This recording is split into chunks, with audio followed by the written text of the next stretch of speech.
and shoot an old friend.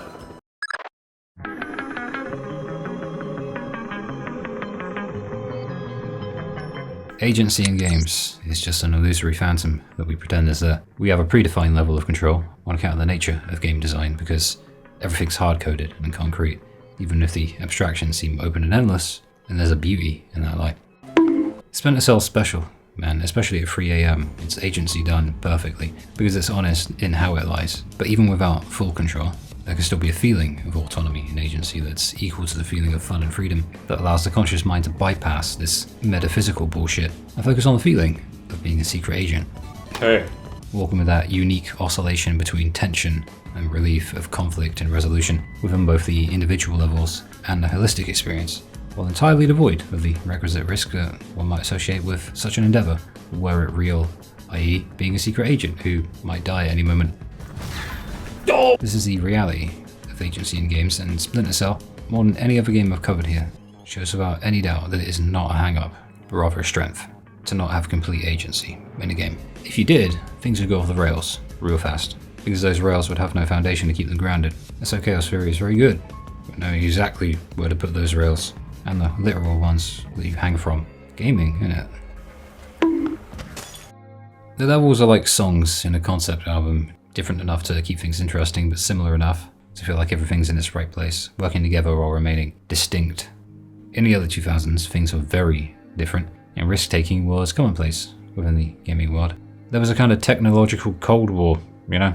And so the kind of games you could play in a darkened room with the curtains drawn, or at 3 AM with the headphones on, while sat right next to the TV and messing up your eyes, were far more likely to enter into the gaming zeitgeist unimpeded. It was a time of invention and bravery. Splinter Cell is a very special series, but it's also emblematic of a special time. So it goes beyond the oculatory migraines of trying to see anything with or without night vision goggles, and it runs completely antithetical to the video game norm of explosions, alongside the hypervelocity of the violence you likely associate with a game containing this much technology and weaponry.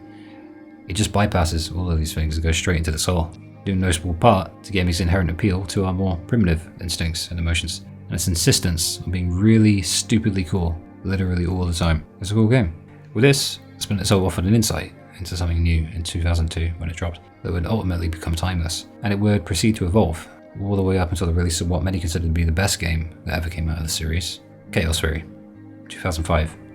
Ubisoft, believe it or not. Our instincts have always been stimulated by gaming, but our evolutionary instincts for survival bleed into evading danger as well. And this series tapped that all vein in a way that feels far more visceral than any other, on par with that of Metal Gear Solid, but distinctly different from it in other ways, despite the unavoidable comparison. Splinter Cell and Metal Gear are basically the Messi and Ronaldo of stealth games. You can't talk about one without the other, and that's fine. Chaos Theory is where Splinter Cell absolutely peaked though, and even now, 20 years later, it still stands up. And I'm going to prove it today. It still feels intuitive and fluid, and it feels as though it's brand new, in a way that it did 2 decades ago when I was just a young 86-year-old man. It's timeless, and it's also why, but that game's old, innit? There's never a good excuse for a bad game. The 3 games in the original trilogy all came out at a lightning fast pace within 3 years of each other. 3 games in 3 years. That is insane, with the first in 2002, the second in 2004, and Chaos Theory in 2005. It wasn't the first stealth game, but within that 3-year pocket of time, the indent that the series made on the wider gaming landscape would prove deep enough to become a vortex that sucked in millions due to how unique and aggressively unaggressive it was.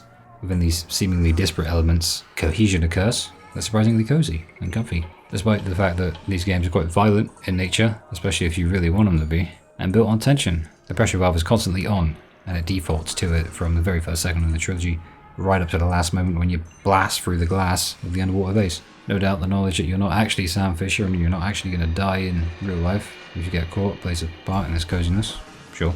But it's also in the attention to detail, in the ambience, in the atmosphere, and how, even when things are quiet, the soul's alive. You know what I mean? Of course you do. You'll find it in the edgy ambient music, the unique locations, the funny guards, Sam's constant internal dialogue that you can't help but verbalize, your support team, and the sounds of those levels that you're absorbed into, forging a familiarity with it in a way that allows you to take full advantage of it and experience it fully. So I suppose the joy of Splinter Cell, and stealth games in general, is born of the comical synthesis of the thrill of attempting to avoid detection during stealth and espionage, and the sweaty palms that it gives you, while being blissfully free of the consequences of such a dangerous endeavour going badly, and leaving you to get shot by a guard who just realised a ninja has come for him. That's the joy of stealth. That is the joy of it. I finally figured it out. 12-year-old me didn't have a bloody clue, but I do now. It's why it's not only a thrilling genre, but also intimate and cozy. I also think there's a case to be made for aesthetics. There's always a case to be made for aesthetics. In Splinter Cell, especially, I love the darkness. It's inviting. It's like a 5 AM morning walk in winter without the freezing fingers. Stimulates the senses, also being the diametric opposite of a sensory overload. Splinter Cell is not afraid to be quiet. It's made a sport out of it because being quiet is the point. The loudness comes when you're caught and you've actively done something wrong. The neon green of the night vision goggles, you see it there, in contrast to the million separate shades of black and grey that my TV cannot handle, is existential in how cozy and comfy it makes me feel. No other game grabs me and throws me headfirst into the visual brightness settings like this one. With enough wankery regarding the requisite brightness and contrast parameters, we mitigate the issues and we're away. Already having built a preemptive rapport with the game.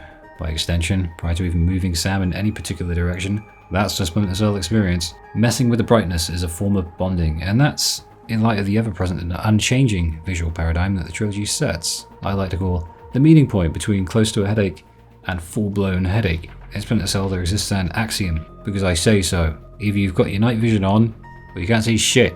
You're so obviously in a game, but it feels real, and it feels like home. It's not afraid of being understated, it doesn't need to announce its presence, but simultaneously, within the context of your loadout, you are given the opportunity to announce yours, and scream as loud as you like if you feel like blowing a motherfucker's head off and running straight for the objective. Splinter Cell. Not that the game makes it easy. Gauss theory levels are designed like electrical circuit boards. The neater the better, everything in its right place, the people making it probably had OCD. You have a very specific scenario with an enclosed space, or perhaps a nexus of enclosed spaces. You have a destination and an activity to perform, and you have full economy of motion with the ability to use all 360 degrees of your 3 dimensions of control. You have obstructions that move in predetermined ways, and you have your mind, calling upon it to best ascertain not just where every convergent element is at any given time, but also where it's going to be, and it's on you to determine as much through trial and error, and Splinter Cell Chaos 3 will require a lot of trial and error to complete, even on normal mode. Also, at your disposal is a plethora of technological weapons and gadgets, and another form of agency is the choice you're given, free to make and unmake said choice at the beginning of every level. The loadout. Lethal, non-lethal, Redding's recommendation, which is basically a middle ground. Certainly, it rewards the non-lethal and stealthy approach by virtue of the end of mission screen, that judges and evaluates your performance with a literal percentage, based upon criteria that the game sets out for you. Another reminder of the cold and calculated parameters that laid a foundation for a surprisingly warm game. But you could still be a total psychopath and murder everyone. Go wild, it's your call. Have fun. I can't speak, I'm struggling. Waffles! But if stealth is your preferred method, then you also need to be patient, to observe your surroundings carefully, to work out enemy patrol patterns, and even how to interrupt and exploit them. The thing about games and their preordained coding is that while nothing is strictly a variable, the closest thing to a variable is you, the player. Sure, you don't have complete freedom, but you do, however, have the freedom to decide how much you do complete. Guards, NPCs, the environment. Whether or not these things are detriments or benefits depends entirely upon your own interpretation of them, and since you need to fully engage with the sights and sounds of the game, it pays to take advantage of these factors too, among all others. It's total immersion, and on a level that's much higher than your average video game. Because of all these factors, this is what sucks you in. In most games, you look around because you want to, because it's nice. I think I saw a dev say once in the past that players barely ever look up, or never look up, because they can access this data with everything being online now. But in Splinter Cell you look up, down and everywhere else. Peripheralizing anything is dangerous. Only takes a few bullets to get you a game over. It's intense, but it's equivalent exchange. You know? Don't say you know during a lesson, leave it in. Yeah, but it is equivalent exchange, because you can take out the guards just as quickly, provided you have your wits about you. Looking up is how you spot the ceiling beam you can hang from, and grab someone's neck with, after all. This boundless immersion is rewarded too, with a rich and dense atmosphere.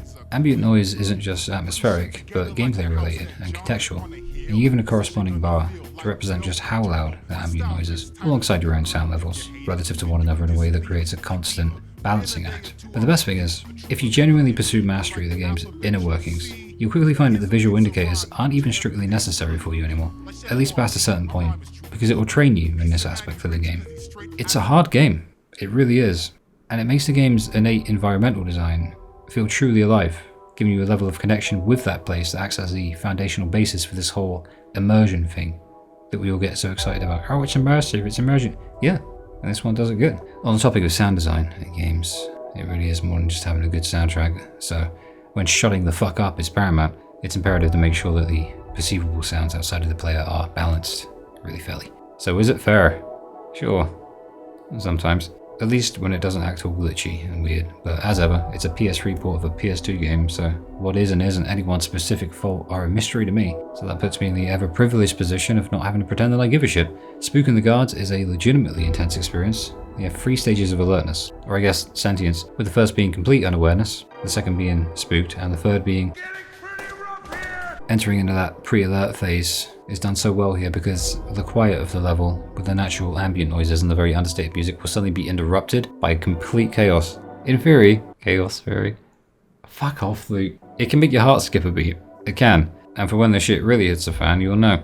Guards will yell, the music will go mad, and they'll start blasting, and you'll be left with little to do but either run, hide, or die. Maybe you can take them on. Neither's ideal though.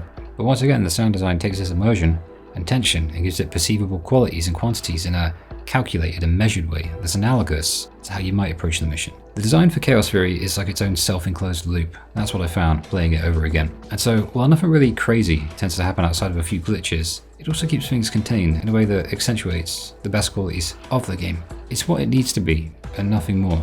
That's the thing about Chaos Theory, and with only 10 separate levels, they didn't need to go beyond their station. Each level is built from the ground up, with a particular and unique atmospheric tone and ambience, and it provides the player with a fresh new set of very intelligent obstacles to face and conquer. And the funny thing is, even now I feel a bit off saying the word immersion.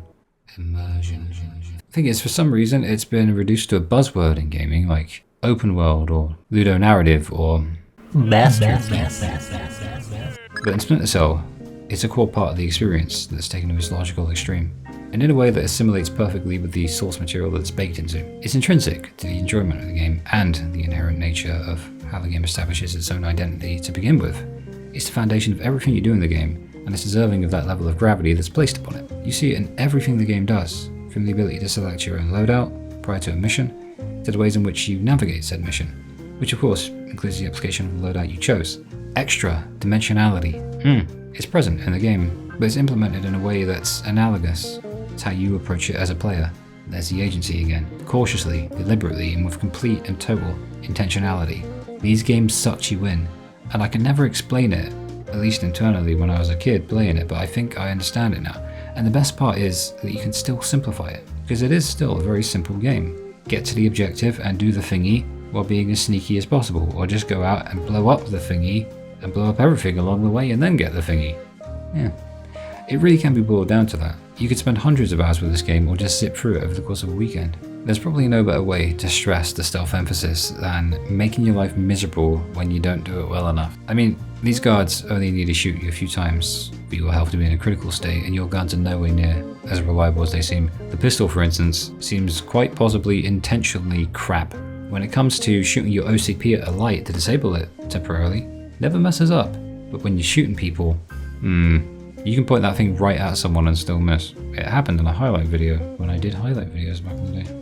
The option to decide upon the level of lethality that you wish to engage in is one that becomes more available to you as you progress through the game, and the onus is placed upon you, which is very naturally befitting a secret agent, because in Splinter Cell, you play as a secret agent and an agent of change. Metal Gear Solid already existed at this point, and while many hold up MGS and Splinter Cell as antithetical entities, I've always seen the two as companion pieces that complement one another. It's two sides of a coin, innit? Games borrow from one another all the time, and Kojima loved Splinter Cell enough to reference it in his own games, in fact. Whereas MGS walked through the more convoluted path with emotional storytelling and the weirdest stuff possibly ever seen in gaming, in the form of every cutscene that ever existed, as I said before, Splinter Cell conversely offered a much more focused, down-to-earth, and gameplay-oriented experience that kept things more simple, yet never suffered for it. Although I guess you could say it's down-to-earth, but also a bit mental. Every now and again, you need something new, something different. That's why 25 years later, this trilogy is still talked about for a remake. As of writing this, as of speaking this, they're apparently making one. But Ubisoft, as I'm sure the vast majority of us are aware, went to absolute hell. I'm surprised they even exist anymore at this point. And just as I said in the Assassin's Creed 2 video that I think you should watch, they might not even exist when this video goes up. But then again, maybe I won't. Yeah, life's like that. It applies to all of us. Once again, stealth is a focal point, despite being optional. They communicate this to the player in sneaky little ways. It seems a means to discourage you from taking the easy route. They leave the rest for you to discern on your own. So I can't maintain any justifiably sustained level of righteous indignation towards the game, even if I wanted to, because it's a bit nondescript and shady, but I'm a secret agent when I play the game, so I can't really moan about these things, can I? But it's cool. If the unreliable nature of the weapons makes you feel indignant, just take it out on the guards instead. Mess with them a bit. Blow them up with a wall might. I don't know if that's equivalent exchange or basic universal course correction. I just know I'm a sneaky bastard, and that's cool. We can run, walk, and crouch walk as well as move through vents, utilizing the environment, often with a great degree of verticality on account of the rails you can hang on or the heightened platforms that you can drop down from, actively knocking out guards if you land directly on their stupid heads. And the design of each level takes all of this into account. No space seems to be wasted at any point. You can even climb pipes and aim your weapon upside down, or maybe even snap a dude's neck from that vantage point. It's visceral, sure, but while viscerality isn't a gadget you'll find in your loadout, the developers used it in theirs, because they were clever beans. Certain mechanics actually appeared and promptly disappeared as the series evolved, but Chaos Fury really got the balance right in terms of how to fully complement the three dimensions of space without introducing too many variables into the mix. Loose though I may use the word variable, the first game was by far the most difficult for me, and that the added verticality of the map, no doubt facilitated by the crazy jumping moves you could pull off in that game, often left me wondering if I was even going the right way. It worked well in the sense that for every second spent on solid ground you felt exposed, but I couldn't help but feel that there were more balanced ways of providing that tension that's so intrinsic to the stealth game experience. But by this third game, the balance was found. Damn, you just took out their radio operator. He asked for it. So the lighthouse. Every mission starts with this little news broadcast thing, cluing you into things, followed by a blurb from your support team. An American cargo ship has come under attack, and that's basically the story. It involves North Korea, South Korea, China, Japan, the US. But honestly, for once, I'm barely going to talk about the story. I'm mainly about gameplay. It's a new dawn. I'm breaking the covenant again. It's simple, but it's also funny in how it turns out. Anyway, they send in the glowies to save the day. Us, we're sent to a lighthouse in Puerto Rico. I wrote Peruto. What the fuck was Puerto Rico? Puerto Rico, Luke, enunciate. We've got to find Morganholt. He's a computer nerd, so that the leader of the People's Voice, Lacerda, can get his hands on computer algorithm thingies. There's so little fanfare with this opening mission and introduction to gameplay that it's a microcosm for the game as a whole. You have all you need. So the game just gives you 3 options for a loadout, drops you in, and then says, alright, we're going to leave you to it. Just get on with it. You have your map if you need it. Your list of primary, secondary, and optional objectives, and your support team are very often in contact with you. The 3D map isn't particularly useful unless you're an alien who went to the 9th dimension to fight the fucking monkey man, but you can pick up objects and throw them to distract enemies, or aim for their head and knock them out completely. But a tertiary use is that normally you have to be careful how forcefully you press the analog stick, since it controls how fast and loud you move. But with an object in hand, or holding your weapon with it ready, it slows you down, so you're not going to worry about that. You can't possibly break the sound barrier. Well, the game's an internal sound barrier. In terms of sound design, while I do love all of the ambient sounds, I also find myself addicted to the sounds of the gadgets that we use. All the beepy boopy sounds. They're all ASMR, innit? I really like them. Interrogations are fun, and most of the funny moments are in these little moments of fun. It's a fun game. Other than that, I like to knock out enemies instead of killing them. Not because I'm a philanthropist, but because this sound is very funny. Here, you'll find that your pistol has a feature that temporarily disables electrical circuits. It's called the OCP, I don't know what it stands for. The likes of which your EEV can pick up, because destroying lights is fun, but makes a lot of noise, and you can whistle to lure in enemies. The opportunity objectives activate here to complement that, actually. It's very cleverly done, asking us to locate and scan some weapons crates, immediately saying, hey, we have this new feature, here's an objective built around it. You can also observe the light sources and the wires that act as conduits, so you can figure out where the light switch is, if there is one, and you can turn it off that way. It's so clever. Holy shit. Anyway, Morganholt is being tortured, and they overdid it and killed him, and turned him into a toast. They say the best games are the ones where you learn new things about him years later, and today I discovered that the sticky camera, which you can fire at anything and have stick to it, doesn't just release gas to knock out enemies, or make noise to lure them in, but it also persuades dumb guards to shoot the thing, thereby releasing the gas and knocking themselves out. This kind of thing happens a few times in the game, but the most notable is later on, with one of the hardest parts of the game involving 2 downed pilots. Here it doesn't add a lot to the game on a grand scale, but it further characterizes Sam as a dude who still has his morals, but only if you, the player, allow him to. It builds that connection early between player and main character. He's already an established personality with a history, but his present and future is in your hands. The first level's brilliant at acclimating the player. In fact, this area is a perfect microcosm of that. It incorporates a use case for every type of unique vision via the goggles. The guard's heat signatures are visible through the tents with the heat vision, alongside the crates that you can also see through the tent, but with your EEV instead, and scan them. And then you've got the use of the night vision, which is always needed every few seconds to a minute, because otherwise you're not going to see anything unless you turn your TV brightness up. So what you have is staples of the series, also new additions that weren't present in the antecedent entries. It's familiar, but it's fresh. And yes, I learned the word antecedent a few weeks ago. I've been wanting to use it. I'm not using fucking ChatGPT. Note also the shortcuts and optional routes. There's some good scenery too. So note that there's no punishment for the amount of time taken to complete a mission. You can just chill.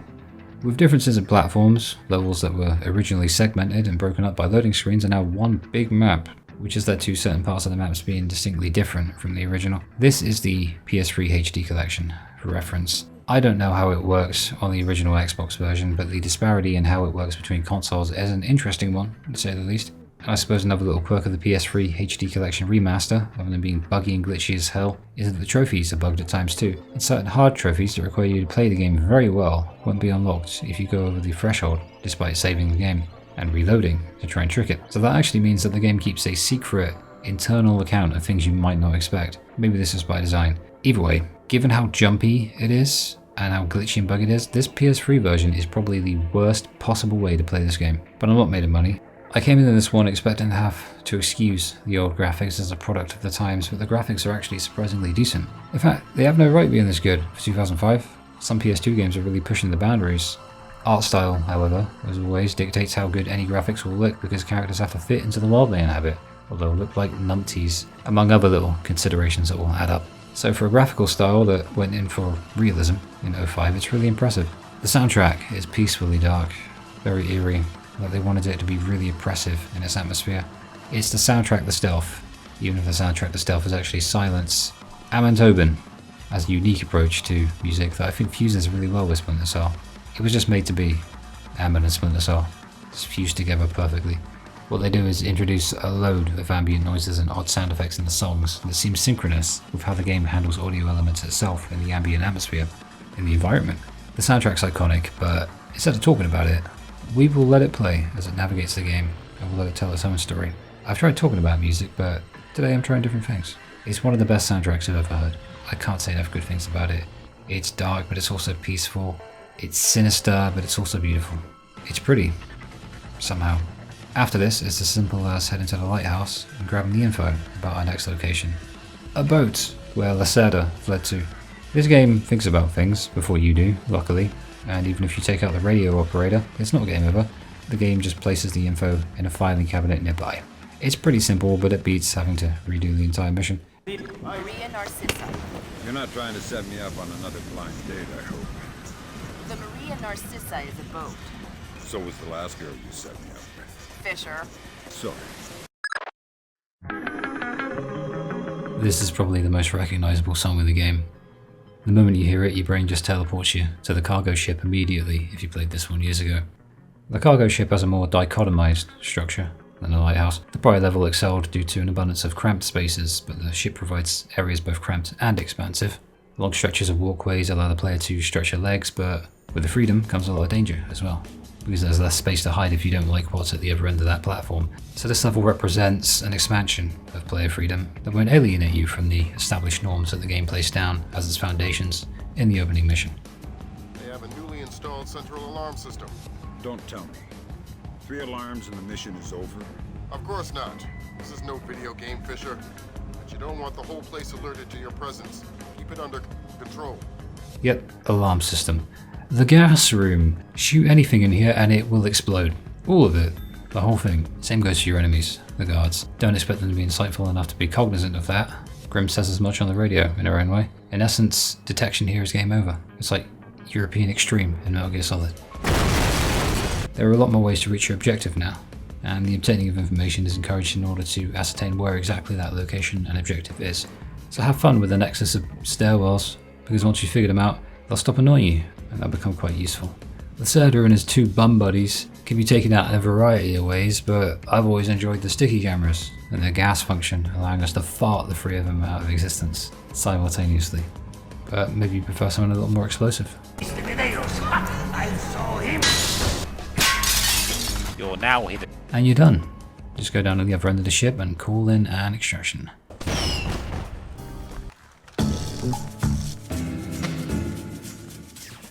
The bank heist is one of the most fun and immersive levels in any game ever that I can think of. We're actually here to obtain data on that Lacerda guy's arms shipments, but we have to make it look like a simple bank heist. Nice subversion.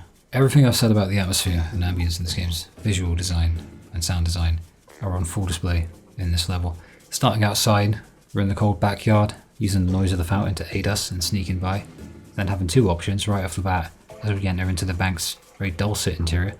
We can either go straight through the front door or make our way around the back, opening up the rooftop and descending on a rope, which we do because it feels more sneaky and cool. Here you'll encounter your first camera, so activate EEV to get its exact dimensions and disable it with your pistol's jammer. Later on you'll hear cameras before you see them on account of the game's fantastic sound design. Another thing I noticed as I'm jamming the thing is the methodical nature of Sam's movements. Really disciplined, no wasted movement, runs through the whole game. This game activates all the right neurons, and then the music fades in. Perfect placement. Along with the retinal scanner, immediately upon entering the bank you're greeted with laser sensors, the likes of which can be disabled with your pistol individually, but remote accessing the PCs will take them all out. Later on we'll be hacking remotely as well. Speaking of hacking, we can do that with the doors now. It's all an early indication that with the high-tech nature of the environment now, the game is set to throw far more sophisticated problems your way. It's a nice evolution from the primal and archaic maps we've seen so far. It's far more spacious and beautifully designed from an artistic lens, incorporating lasers in multiple areas, the hacking of computers, the attaining of a password, and many other cool things that push that difficulty up just enough but not too much. They always get the balance right. The game ain't perfect though, and we see that here as we take out some guard in the dark and their mate magically knows exactly where we are upon entering the alert state. This happens a fair bit, but you will eventually work your way around it, eventually. Personally, I think a large part of the soul of old games lies in navigating their imperfections that they have and can patch out. Cracking the vault is the best feeling in the game. Even if the telemetric picks slow you down a bit, you have to pick a thing, not move the analog stick at all, and then pick the next one. It's not difficult, it's just a bit finicky and sometimes a bit buggy. On your way back out, there's a sensor that you can trip that wasn't there when you entered. I used to find it funny, but now I think it's kind of cheap. That said, if you care about 100%ing any level, you'll be back multiple times anyway, so I guess it is kind of funny when you think about it. There's a blackout in Manhattan, so this worldwide trip has taken us to the US, finally. The penthouse isn't entirely remarkable, but the last 3 levels were incredible, so I at the very least enjoy the ascent up to the top of the building, and by extension the zip line to the other side. It feels like a watershed moment. I think it's supposed to, in many ways. This is a mission where you want to be up high, and not on the street, by the way. Utilize the ladders and the upper walkways. The introduction of landmines is also very fun, and I couldn't help myself. So the supercomputer thingy, the infinite state machine. Using your heat vision to assist you, you have to activate the right object in a sequence, reverting back to the start whenever you mess up. Reason being, the dude we're looking for is said nexus of computational thingies, and the old guy is just a nothing burger. Basically, this thing is the YouTube algorithm, and it's a random proprietary black box that no one truly understands because it's literally transcended humanity. I also like the old guy here. He's loopy, but he's likable. If I ever grow to be 172 years old, I want to be just like him. Fisher, what the hell are you doing? Sorry. I thought he was dead. Doug Shetland is a good guy from the earlier games, but his private mercenary company seems to be in league with the bad guys, so we're infiltrating this place, which he owns. No fatalities allowed because of politics. Really, the game ends if you do it. This place really amps up the futurism and has a few neat quirks. You can hack this briefcase remotely, for one. Eventually you encounter the windows that reveal what's beyond them if you hit them with your pistol's EEV jammer. And once again the game introduces new things within new levels. It's really incremental in how it works. It's so sensible and it's weird, but I never appreciated it before. It's a compact map, completely isolated indoors, yet the oppressive atmosphere really gets me all tingly and shit, you know?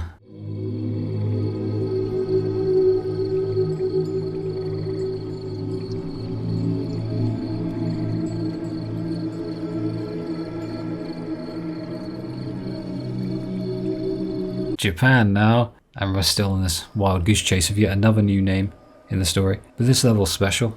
It's in Japan, as I said, and it's closely tied with the natural world, unlike the past few. So it's a first in this game, outside of the lighthouse and the cargo ship.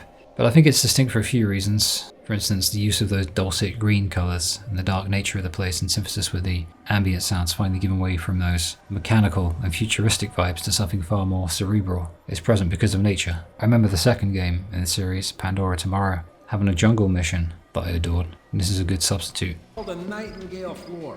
Protection against ninjas. Ninjas? There's no such thing as ninjas. Oh yeah? Back in 2004, that thing in Georgia, I had a contract to help secure this oil rig. We got attacked by a ninja. You're crazy. Tell you what, you don't believe me? Why don't we trade places and I'll patrol where the anti-ninja flooring is? Fine, I'll go guard your post. Deal.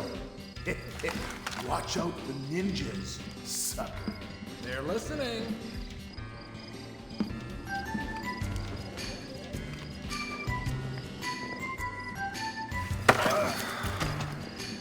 Bad news. I know it. I know there were ninjas here. What? Yeah, you must be a ninja. How else could you sneak up and grab me like that? Listen, I don't know what... Wow, I can't believe it. A real life ninja. Listen, I'm gonna kill you if... Wow, killed by a ninja. Cool. If you have to kill me, do it with your blowpipe.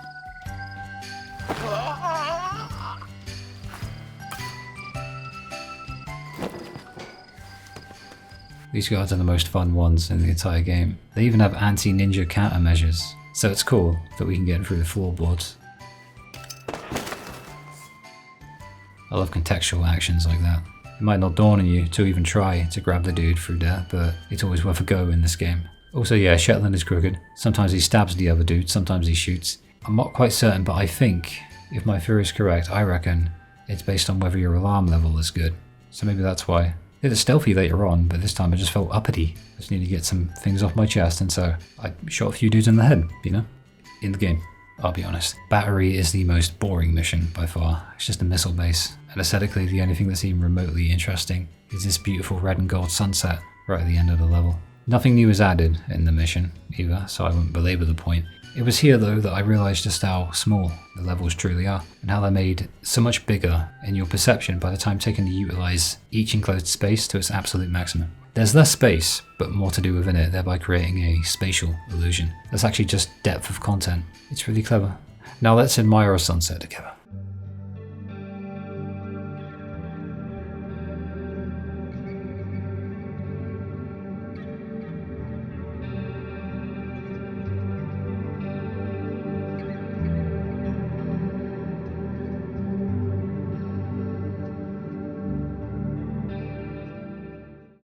Seoul is 2 missions in 1. I'm not certain if it was contingent upon the PS2's innate memory limitations or if it was just a design decision, but it's an interesting subversion this late in the game. It's also one of the hardest missions in the game. When it comes to the AI NPCs going into combat with other AI NPCs, the game has a very temperamental interpretation of fairness as it pertains to the perception of any of them in particular. You also have to deal with a tank that can occasionally see through walls because Chaos Theory is like that sometimes. It can be buggy. With regard to atmosphere, it's oppressively calming, if I'm honest. Don't know why it's so cozy, this level. It's going to sound esoteric and conceited, but in doing video essays partially out of a desire to relive my fondest video gaming memories, I guess, I found that personal resonance usually means this reminds you of a time before things were shit, so maybe that's it. But the quiet moments in between the combat with the troops on the streets may play into the vibe. And I like the juxtaposition of that and getting caught and everything going absolutely crazy. The beginning of the mission, being a cozy bedroom in a house with a wall missing, is beautiful environmental storytelling. The thing's on fire as well. I also like how, even among the chaos, we're slow and methodical as ever. It's moving seamlessly through chaotic war zones, in the same way we always do. That's the beauty of the stealth game. And of course these things, these flying drones with red sensors that were a pain in my ass as I play through the game again, and every other playthrough I've ever done ever. They can be disabled with your OCP, but the fact that they move about means that they're very hard to get around. That said, they can be disabled temporarily, and the control panels that can be used to gain access to the nearby computers that they'd otherwise make difficult can also be accessed remotely. So there are ways around it if you're willing to think outside the box and use everything at your disposal. At the end of the mission, you have the option to embark on one of the hardest objectives of the entire series, which is getting the 2 down pilots out. The trick is to pop a smoke grenade, since the tank's sensor can see you without any light source, but it can't see thermal vision like we can. Remembering that this game came out on the PS2 means that there was no trophy or achievement for doing this, but rather personal, well, pride and accomplishment. Remember that term? Yeah, that term wasn't always a meme. It used to mean something. The cutscene's great and it's all America, innit? Yeah. Man, it's good to be an American. Man, I'm gonna go fucking apple pie. I'm so free, baby, yeah. Speaking of hardest missions, we gotta go get Shetland in Japan. It's cramped, this bathhouse. There are civilians in here and mercenaries absolutely everywhere. There's more enemies than I can remember. I actually lost count of the enemies here. So this level actually gets onto something that dawned on me back in Seoul, and that this game, especially given its mission-based structure and its scoring system, is definitely designed to be one in which you have to play the levels again and again to learn them. And by learning them, you decipher the ins and outs of every part of the level, piece by piece. That goes for the scripted stuff, the dynamic moments, and of course even the glitchy, buggy bullshit that you're going to navigate along the way. These are all elements that require a great deal of knowledge of the game. And that kind of knowledge comes at a price, like any other, this one being time. It's actually a very hard game in the later levels, even if you're saving constantly, even on normal mode. But when a game with difficulty settings doesn't have an easy mode, that's not a big shot. This one is the first to introduce a set piece like the bomb defusal sequence, in which Shetland trolls you about being another generic glowy. I actually made a discovery here that I don't even think speedrunners have found out. We're going to call it the Luke skip, okay? I found a way to actually get past the bomb sequence and completely bypass it. Here it is.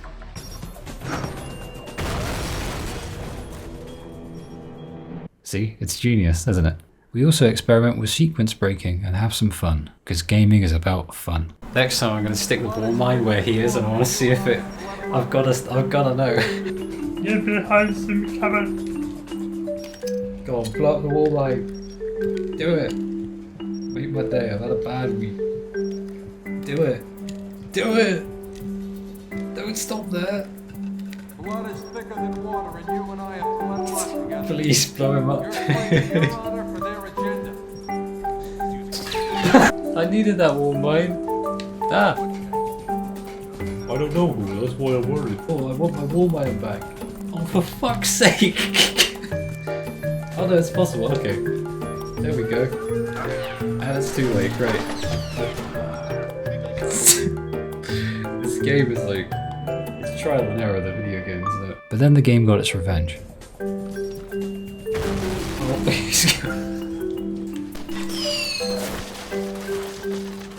think that was my wall mine. I think that was my wall mine. Help me. Oh, you fucker! Good. I'll beat you up. Get you up.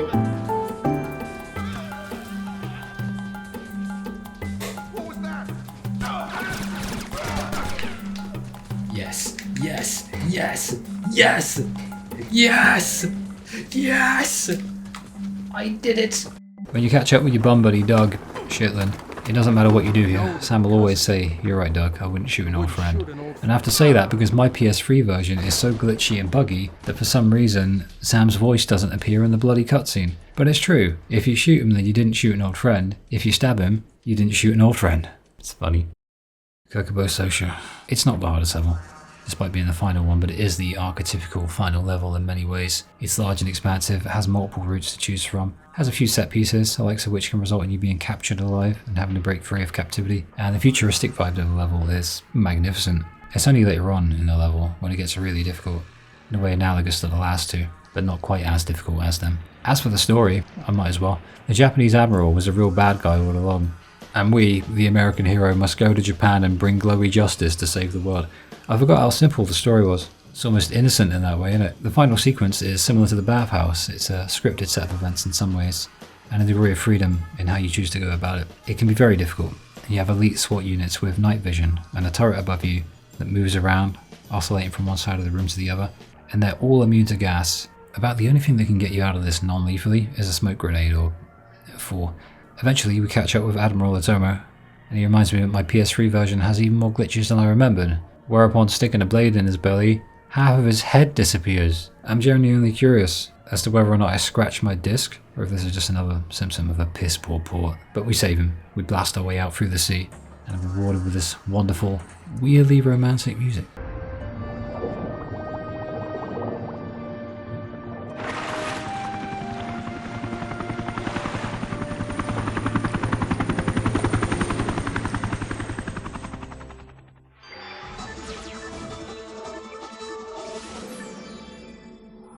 breaking news! That's Chaos Fury. Splinter Cell is cozy because it's so dark. Visually, I mean, it's quiet and it's by design. You'll have an easier time playing it in a dark room with the curtains closed and the entire world peripheralized, but that's part of what makes it so personal and special. The NPCs are endearingly stupid when they're not being literally psychic, and yeah, there are some bugs, but that's just part of the fun. That's how I see the weirdness of this game. Its buggy, glitchy nature is just fun. Figuring it out is just secret agent shit, you know? Sometimes it can land you in a bit of a pickle, but whatever. That's the joy of PS2 gaming. That's how it was. It's kind of ironic too. The best part about this stealth game that saturates you in atmosphere, from the visual to the audio elements, is the fact that if you want to, if you're in the mood, you can just blast fuckers. It's a save state game. That's how I started seeing it. You're not getting 100% on the harder missions the first time around. Probably not in your third or fourth attempt either. But eventually, if you learn the levels, almost like a speedrunner, deciphering the little intricacies of each one, from the things the developers intended to the weird bugs and glitches that they didn't, eventually you'll learn the right to zip through the level like a master, like a secret agent. That's where the game's longevity comes from. That's where the substance is, because it's an otherwise short experience. But in revisiting these levels, you can build a connection with a game that becomes really personal and intimate, which is a huge part of what made the stealth genre so impactful back in the day. And that's why it's missed so much now, I think. Certainly why I miss it. It might be at the point where you know these levels so well in the end that 20 years later, you still remember them. I know this because it happened to me in this essay. You'll also find that when you finally revisit the earlier missions, you'll be better at the game, provided you actually tried and learned it. When you dealt with the endgame stuff, you realise how easy it was to begin with, and you appreciate how well the game upgrades the difficulty as it goes along. It feels natural. Everything in this game feels natural. We explore what agency is, what it feels like, and how this game really does find that beautiful spot in the centre. And I think it was appropriate to do because the game does that too.